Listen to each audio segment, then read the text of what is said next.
ખાસ તો TPC machine એ પછી છેલ્લી માટે એક નિર્ણય કરવામાં આવ્યો છે, કયા પ્રકારનો નિર્ણય અને કેટલા કર્મચારીઓને આનો સીધો ફાયદો થશે?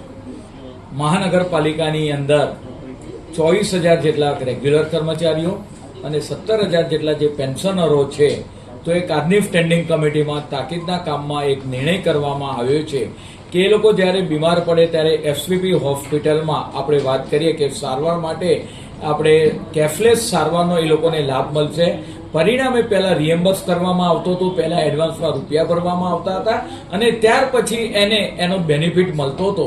પરંતુ આજના તાકીદના કામની અંદર કોર્પોરેશનમાં જે કર્મચારીઓ કોર્પોરેશન માટે સતત કામ કરતા હોય છે, સવારના 7 વાગ્યાથી રાતના મોડા સુધી, આ કર્મચારીઓ જ્યારે બીમાર પડે ત્યારે એની ચિંતા કરીને કેશલેસ સારવારનો લાભ મળે તે આજના વાત કરીએ કે તાકીદના કામ તરીકે મંજૂર કરવામાં આવ્યું છે. પરિણામે એસવીપી હોસ્પિટલની અંદર તે લોકો સારી રીતે સારવાર લઈ શકે. યલો ફીવરની વેક્સિન 2 સ્થળો પર આપવા માટે નિર્ણય કરવામાં આવ્યો છે. ગત વર્ષે કેટલા લોકો યલો ફીવરની વેક્સિન લીધી અને શા માટે નિર્ણય કરવાની ફરજ ઉઠી પડી?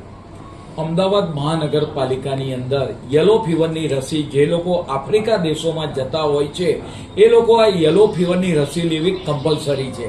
મહાનગરપાલિકામાં મધ્ય ઝોનની અંદર આરોગ્ય ભવનની અંદર આ યલો ફીવરની રસી આપવામાં આવતી હતી. ગત વર્ષે લગભગ 9900 જેટલા લોકોએ આ યલો ફીવરની રસી લઈ આફ્રિકા ખાતે ગયા હતા. પરિણામે દિન પ્રતિદિન જ્યારે આ સંખ્યા વધતી હોય અને જે રીતે સિટી 480 ચોરસ કિલોમીટર એરિયામાં વિસ્તરાયેલું છે, તો નગરજનોને એના ધક્કા ઓછા ખાવા પડે અને ઘર આગળ સુવિધા મળે એ માટે અમદાવાદ પશ્ચિમ અને અમદાવાદ પૂર્વ તો આગામી લગભગ એકાદ મહિનાની અંદર અમદાવાદ પશ્ચિમમાં તેનો લાભ મળશે અને તદુપરાંત આવનાર સમયગાળા દરમિયાન પૂર્વ પટ્ટાની અંદર પણ યલો ફીવર સારવારની રસી આપવામાં આવશે.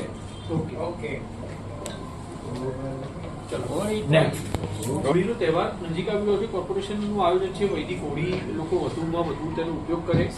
આયોજન કયા પ્રકારનું રહેશે અને ગત વર્ષે ખાસ તો કેટલા લોકોએ આનો ઉપયોગ કર્યો? અમદાવાદ મહાનગરપાલિકા દ્વારા બાકરોલ ગૌશાળા અને દાણીલીમડા ગૌશાળામાં લગભગ 1100 જેટલી ગાયોની સેવા કરવામાં આવતી હોય છે.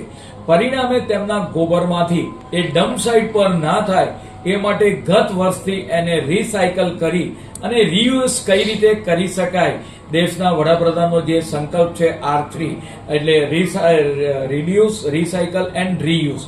પરિણામે આપણે વાત કરીએ કે હોળીનો જ્યારે ફાગણી પૂનમનો તહેવાર નજીક આવતો હોય ત્યારે આપણે વાત કરીએ કે લાકડાનો ઉપયોગ ઘટે અને ગોબરમાંથી બનાવેલી સ્ટીકનો ઉપયોગ વધારે થાય. એટલે મહાનગરપાલિકા સંચાલિત બાકરોલ ગૌશાળાની અંદર આપણે વાત કરીએ કે હોળી ગોબરમાંથી બનાવેલી સ્ટીક અને છાણા બનાવવામાં આવે છે. ગત વર્ષે રાજ્યના માનનીય મુખ્યમંત્રી ભૂપેન્દ્રભાઈ પટેલ સાહેબે થલતેજ ખાતે વૈદિક હોળીનો પ્રારંભ કરાવ્યો હતો. ગત વર્ષે 46 જેટલી સોસાયટીઓમાં આ વૈદિક હોળી આપણે વાત કરીએ કે પહોંચાડવામાં આવી હતી. બાકરોલ ગૌશાળામાંથી આ વખતે ગાયના ગોબરમાંથી તૈયાર કરેલા છાણા અને એની સ્ટીક લગભગ 101 જેટલી સોસાયટીઓમાં આનો લાભ મળે તે માટેનો પ્રયત્ન કરવામાં આવ્યો છે. ગૌશાળાની અંદર આ હોળીની સ્ટીક બનાવી એના ગોબર છાણા બનાવી અને એનો ઉપયોગ કરવામાં આવે છે. પરિણામે પર્યાવરણનું જતન પણ થાય છે અને આ ગોબરનો ઉપયોગ થાય છે. અને આ વર્ષે QR સ્કેન દ્વારા વ્યક્તિઓ આપણે વાત કરીએ કે કોઈ પણ સોસાયટીના મહાનગરના રહીશો આ બાકરોલ ગૌશાળામાંથી આ વૈદિક હોળીની કીટ મંગાવી શકે છે. હોળી બાબતે આ પ્રકારનું આ વર્ષે કયા પ્રકારનું આયોજન, પાછલા વર્ષના પૂરા આંકડા? વૈદિક હોળીની શરૂઆત માનનીય મુખ્યમંત્રી શ્રી દ્વારા 2024ના વર્ષથી કરાવવામાં આવેલી હતી, જેમાં 2024માં 11 જેટલા જુદા જુદા સ્થળોએ આ વૈદિક હોળી કરાયેલ હતી. 2025માં આવા 42 સ્થળોએ અને ચાલુ વર્ષે આવા 101 સ્થળોએ વૈદિક હોળી કરવા માટેની વ્યવસ્થા મ્યુનિસિપલ કોર્પોરેશને કરેલી છે. હાલમાં શહેરમાંથી જે રખડતા પશુઓ પકડી અને બાકરોલ અને દાણીલીમડા કરુણા મંદિર ખાતે રાખી એની તબીબી સારવાર, દેખરેખ અને તમામ સુવિધા મ્યુનિસિપલ કોર્પોરેશને ગોઠવેલ છે. જેવા આ પ્રકારના 1100 જેટલા પશુઓમાંથી દૈનિક ધોરણે 2800 કિલોગ્રામ જેટલું છાણ જનરેટ થાય છે અને આ છાણમાંથી આપણે reduce, reuse, recycle, net zero cell અને સર્ક્યુલર ઇકોનોમીના કોન્સેપ્ટ ઉપર અહીંયા જે લોકલ કામ કરતા વોકલ ફોર લોકલ આના કોન્સેપ્ટને ધ્યાનમાં રાખી આ આપણી કરુણા મંદિરની અંદર જ આવા સ્ટીક અને છાણા બનાવી અને જુદી જુદી સોસાયટીઓને આ વૈદિક હોળી માટે આપવામાં આવનાર છે. આ સેવા મેળવવા માટે એ લોકોએ ઓનલાઈન મ્યુનિસિપલ કોર્પોરેશનની ગૌ સેવા ડોનેશનની એપ છે એ ડોનેશનની એપમાં ₹2500 જેવી નજીવી ટોકન અમાઉન્ટ પે કરી એનું ટોકન અમને સીએચસી વિભાગને જ્યારે આપવામાં આવશે ત્યારે હોળીના 2 દિવસ પહેલા જ આ એના ડોરસ્ટેપ પર ડિલિવરી કરવામાં આવશે છે. આ હોળીથી કેટલા વૃક્ષોનું નિધન થતું બચ્યું છે, કેટલા લાકડા બચ્યા છે, અંદાજ જોઈએ? સામાન્ય રીતે જોવા જઈએ તો 600 થી 800 કિલો જેવા લાકડા આ એક હોળીમાં મોટાભાગે વપરાતા હોય છે. એમાંથી 10 થી 15% જથ્થો આ આપણે એ છાણા કે સ્ટીકનો આમાં આપીએ છીએ. એટલે આ દ્વારા પર્યાવરણની જાળવણી અને વૃક્ષોનું જતન આમાં પણ એક નવી પહેલ સમગ્ર દેશમાં અમદાવાદ મ્યુનિસિપલ કોર્પોરેશન કરી રહ્યું છે. સાહેબ, કોર્પોરેશનમાં આગામી દિવસોમાં ફૂડ સેફ્ટી ઓફિસરોની નિમણૂક થવાની છે. કેટલા નવા ફૂડ સેફ્ટી ઓફિસર મળવા જઈ રહ્યા છે અને ખાસ તો તેલની ગુણવત્તા સુધારવા માટે કોર્પોરેશન તરફથી આજે એક નિર્ણય કરાયો છે, તે નિર્ણય શું છે? અમદાવાદ મહાનગરપાલિકામાં અત્યારે ફૂલ જેટલા ફૂડ સેફ્ટી ઓફિસર છે. આગામી સમયગાળા દરમિયાન 42 જેટલા ફૂડ સેફ્ટી ઓફિસરોની ભરતી કરવામાં આવશે. તેના માટે 14,000 જેટલી એપ્લિકેશન પણ આવી ચૂકી છે અને એક્ઝામના આધારે એમની ભરતી કરવામાં આવશે. નગરજનોનું સ્વાસ્થ્ય તંદુરસ્ત રહે એ અમારી પહેલી પ્રાથમિકતા છે. મહાનગરની અંદર આપણે વાત કરીએ કે જે રીતે જુદા જુદા રેસ્ટોરન્ટો આવેલા હોય તેની અંદર ગુણવત્તાવાળું તેલ વપરાય અને આપણે વાત કરીએ કે લોકોનું આરોગ્ય જીવન જોખમાય નહીં. ખાસ કરીને આર્ટરી બ્લોકેજની સમસ્યા દિવસે દિવસે જે રીતે વધતી જાય છે, પરિણામે કેટલીક વાર કેટલાક વેપારીઓ તેલનો રીયુઝ વારે ઘડીએ કરતા હોય છે. પરિણામે તેની ગુણવત્તા ટોટલ પોલર કમ્પાઉન્ડ ટીપીસી એ ઘટતા જાય છે. પરિણામે એ તેલનો યોગ્ય માવજત રીતે ઉપયોગ થાય એ માટે મહાનગરપાલિકા દ્વારા આવા રેસ્ટોરન્ટો ઉપર, આવી દુકાનો પર એનું ચેકિંગ કરવામાં આવશે. પરિણામે 1 મહિનાની અંદર જે દુકાનદારો હશે એ ટોટલ પોલર કમ્પાઉન્ડ માપવા માટેનું જે મશીન છે તેલની ગુણવત્તા એ પોતે વસાવવાનું રહેશે અને કોઈ વ્યક્તિ ત્યાં આગળ એ આપણે વાત કરીએ કે ચેક કરવા માંગે તો એના માટેનું આપણે વાત કરીએ કે લખાણ એ પણ લખેલું હોવું જોઈએ. તો મહાનગરપાલિકા દ્વારા 1 મહિનાનો આના માટે સમય આપવામાં આવશે.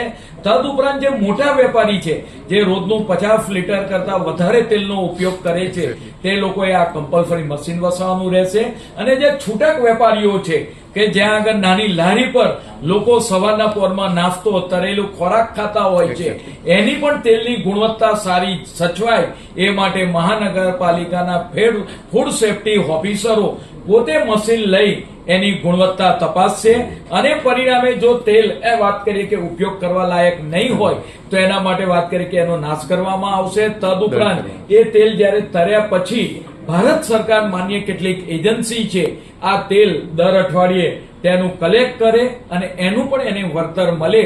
એટલા માટે આપણે વાત કરીએ કે લોકોની પ્રાથમિક સુવિધા જળવાય એ માટે મહાનગરપાલિકા દ્વારા ફૂડ સેફ્ટીના જે નિયમો છે એ ધીમે ધીમે સારું આરોગ્ય રહે એ માટે એની કડકાઈ ચાલુ રહેશે. ભૂતકાળની અંદર ગયા અઠવાડિયે જે કાજુ કે ડ્રાયફ્રૂટની અંદર જે કાજુનું જે પકડાયા હતા જે ગુણવત્તાવાળા નહોતા એ એકમને સીલ કરવામાં આવ્યું હતું. આમ અમારા ફૂડ સેફ્ટી ઓફિસરો અલગ અલગ રેસ્ટોરન્ટો હોય, ખાદ્ય પદાર્થની દુકાનો હોય એના માટે જ્યાં તેલનો વપરાશ જ્યાં વધારે થતો હોય છે ત્યાં આગળ આ ચેકિંગની પ્રક્રિયા હાથ ધરશે. કોર્પોરેશન તરફથી વસાવવામાં આવનાર છે આનું નિયમ કયા પ્રકારનો રહેશે? પ્રથમ તબક્કામાં કેટલા એકમ છે તેમના મશીન ખરીદવાનું રહેશે અને ખાસ તો જે નાના વેપારીઓ છે તેમની સુધી આ મશીન કેવી રીતના પહોંચે? એફએસઆઈની ગાઈડલાઈન અનુસાર જો જે તેલ વપરાય છે ખાવામાં એના ટોટલ પોલર કાઉન્ટ જો 25% વધારે થાય તો તેલ અખાદ્ય બને છે અને એને કારણે કાર્ડિયક ડિસીઝીસ થવાની શક્યતા રહેલી છે. આપણે રિસન્ટલી જોઈએ છે કે નાની ઉંમરના વ્યક્તિઓમાં હાર્ટ એટેકના ઇસ્યુઝ, કાર્ડિયક પ્રોબ્લેમ્સ ઘણા બધા થાય છે. તો આ જે ગાઈડલાઈન છે એના અનુસાર જે ગાઈડલાઈન એમ કે છે કે જે યુનિટો 50 લીટરથી વધુ યુઝ ઓઇલ કરતા હોય તેઓ દ્વારા એન્શ્યોર ટીપીસી મશીન આપણે આ જે નક્કી કર્યું છે કે ભાઈ એમને ટીપીસી મશીન જે ટોટલ પોલર કાઉન્ટ માપવાનું જે મશીન છે એ એમણે વસાવવાનું રહેશે અને દૈનિક એમણે રજીસ્ટર પણ નિભાવવાનું રહેશે કે જે ડેઈલી જે એમને યુઝ કર્યું છે ઓઇલ એમાંથી કેટલા લીટર ઓઇલ એમને છેલ્લે વપરાશના અંતે પડી રહ્યું છે અને જે વપરાશના અંતે પડી રહેલું હોય એ પાછું સિસ્ટમમાં ના આવે. ઘણીવાર શું થતું હોય છે કે એ ઓઇલ એ લોકો કોઈ નાના વિક્રેતાને કે કોઈ અન્ય દુકાનોમાં આપી દે. હવે સિસ્ટમમાં એ ઓઇલ પાછું ના આવે એટલે ભારત સરકારે 53 જેટલી એજન્સી નિયત કરેલી છે રાષ્ટ્રીય લેવલે કે જે એનાથી બાયોફ્યુલ બનાવે છે અને બાયોફ્યુલ બને એટલે જે પેટ્રોલ કે અધર ઈંધણમાં વપરાય છે એટલે એ સિસ્ટમમાં પાછું એ ઓઇલ બળેલું ઓઇલ પાછું ના આવે એ મુખ્ય હેતુ છે. એટલા માટે એક રજીસ્ટર નિભાવવાનું, એમણે ટીપીસી મશીન રાખવાનું, દરેક જે 42 જેટલી દુકાનો અમે આઈડેન્ટિફાઈ કરી છે જે મોટા ફરસાણના વિક્રેતાઓ છે અમદાવાદમાં, ચોક્કસ આના સિવાય પણ બીજા જો ધ્યાનમાં આવશે તો એ લોકોને પણ આવરી લેવામાં આવશે. એ લોકોએ આગામી 1 મહિનામાં આ મશીન વસાવી લેવાનું રહેશે.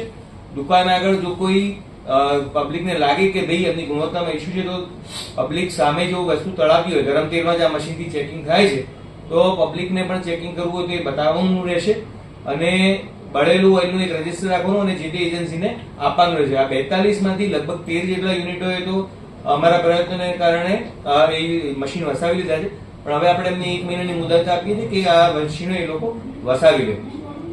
બીજું જે તમે પૂછ્યો કે નાના વેપારીઓ સુધી કઈ રીતે પહોંચીશું, તો કોર્પોરેશનના બધા જ ફૂડ સેફ્ટી ઓફિસરને આ મશીન પ્રોવાઈડ કરવામાં આવે છે. જેમ એ દરેક લોકો આ યુનિટોને ચેકિંગ પણ કરશે અને એમાં જો પકડાશે 25 ટોટલ પોલર કાઉન્ટ કરતા વધારે તો એની સામે દંડનીય કાર્યવાહી પણ કરવામાં આવશે. આપના માધ્યમથી આ દરેક લોકોને મેસેજ છે કે જે FSI ને રૂકો ગાઈડલાઈન છે, યુઝ કુકિંગ ઓઇલની ગાઈડલાઈન છે એ પ્રમાણે કોઈ પણ ઓઇલ 3 વખત કરતા વધારે વાપરવું નહીં જોઈએ અને ઘણી વખત મશીનની પણ જરૂર હોતી નથી. તેલ ઘેરું થાય અથવા વાદળી કલરનો ધુમાડો એમાં થાય સ્પેસિફિકલી તો એ તેલ વાપરવા લાયક નથી, એ સ્પષ્ટપણે આઈડેન્ટિફાય થાય છે. એટલે તમામને એવી વિનંતી છે કે જે લોકોના આરોગ્ય સાથે ચેડા કરવાના બંધ કરે અને જો કોઈ કરતું હોય તો એની સામે ફૂડ ડિપાર્ટમેન્ટ કડકમાં કડક કાર્યવાહી કરે. જે એકમ ધારકો છે તે લોકો કેટલા લીટરથી વધારે આ તેલ ઉપયોગ કરતા હોય તો તેનાથી આ મશીન રાખવું ફરજિયાત છે અને આ મશીન કાર્યરત રહે છે કે નહીં તેનું મોનિટરિંગ કઈ રીતે થશે કે હા એમના દ્વારા ચેક કરવામાં આવે છે કે નહીં? હાલ આપણે 50 લીટરથી વધુ તેલ દૈનિક વપરાશ થતો હોય એના માટે આ ફરજિયાત કરેલું છે. હવે એ લોકો દૈનિક વાપરે છે એના માટે એના દુકાનના આગળ પણ બોર્ડ લગાવેલું છે કે એ લોકોએ ચેકિંગ કોઈ પબ્લિક બી માંગે તો એને ચેક કરવાનું રહેશે. અને આ એવા યુનિટો છે કે જે મોટે ભાગે એમના ગુણવત્તા સાથે કોમ્પ્રોમાઇઝ કરતા નથી હોતા, પરંતુ જ્યારે બી પબ્લિક માંગે એ બી એન્શ્યોર કરીશું અને એને રજીસ્ટર પણ નિભાવવાનું છે. એક અંદાજ એવો પણ છે કે જો મારું રોજનું 100 લીટર ઓઇલ વપરાતું હોય તો 15 થી 20% જેટલું ઓઇલ 10 થી 15% એ બળેલું રહે. એટલે કે એમના જે ડિસ્પેચિંગ રજીસ્ટર હોય કે ભાઈ જે એજન્સીને એને ઓઇલ આપ્યું એના પરથી પણ આપણને ખ્યાલ આવશે કે રોજે રોજ એનું મેન્ટેન થાય છે કે નહીં. અને બીજું કે જે આ એજન્સીસ છે આ બળેલું ઓઇલ એ મફતમાં નથી લેતી, એને પણ રેટ નિયત કરવામાં આવેલ છે. 1 લીટર ઓઇલના જ્યાં સુધી મને ખ્યાલ છે ત્યાં સુધી 70 થી 80 રૂપિયા જે તે દુકાનદારને પરત આપવામાં આવતા હોય છે. 53 નક્કી કરી છે, ગુજરાતમાં 4-5 કામ કરે છે એટલે અમે એ એજન્સીનો નંબર પણ એને જે ચૂઝ કરવી હોય નીચે થોડુંક એવું બતાવો કે તેલ હોય નીચે. ના એવું ના